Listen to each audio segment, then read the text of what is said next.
Vlad the Impaler. The Man and Myth. The year is 1431, and Eastern Europe is now under threat by the newly dominant Ottoman Empire. The Christian Byzantine Empire has been brushed aside as the Muslim Ottomans encroach further and further into other Christian lands. This is the world that the young Vlad III would be born into.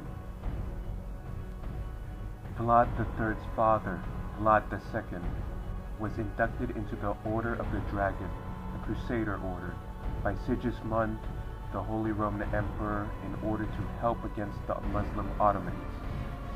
The young Vlad is now born into the House Dracul, meaning House of the Dragon. Sigismund supported Vlad II's accession of the title of Prince of Wallachia, but Vlad broke with the emperor and sided with the Ottomans in order to balance the rival powers around his country. He then joined the Ottomans in attacking Transylvania before Hungary tried to reconcile. As everyone grew suspicious, Vlad II's two sons, Vlad III and Radu, were kept hostage at the Ottoman court to ensure their father kept his word. This was where Vlad III would be immersed in Ottoman culture. They say that Vlad's enmity of the Ottomans began here, that this is what would mold him into the sadistic killer of Turks he would become. Eventually, Vlad would return to Wallachia and begin his claim to the throne. It took a decade for Vlad to seize what he wanted, and he finally sat on the throne in 1456, victorious over the rebellious Boyar factions. However, Vlad started to face the problems of his predecessors, how to balance the interests of the Hungarians and the Ottomans, all while maintaining his independence.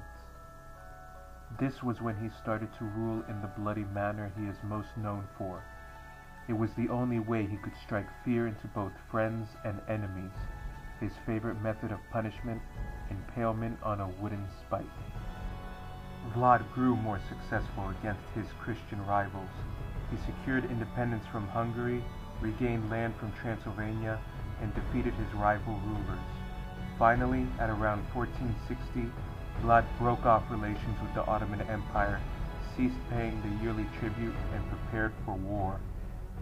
It is said that Vlad ordered the Turkish envoys' turbans to be nailed to their heads, all under the pretext that they refused to raise their hats to him. War began in the winter of 1461. Vlad attacked neighboring strongholds and moved into Ottoman lands. The Sultan responded by invading with his army in 1462 with the aim of installing Vlad's brother, Radu, on the throne. Vlad himself took part in the daring night raid to try and kill the Sultan himself. Vlad enjoyed early but short-lived successes. Soon, Vlad was without allies and support, and was forced to retreat from his capital city. This was where the Sultan and his army encountered the rows upon rows of impaled bodies, 20,000 rotting carcasses of Turkish captives lined in a forest of wooden stakes. The Sultan was so horrified that he turned back, returning to Istanbul. Vlad was eventually defeated by Radu and his supporters, and was forced into imprisonment by the Hungarians. Finally, after Vlad Dracula's release, he was embroiled in more conflict trying to reclaim his throne again. He was successful in 1476, but was soon killed in another battle. The man who lived a life of blood now died in it. Vlad Dracula's legacy of cruelty would live on after his death.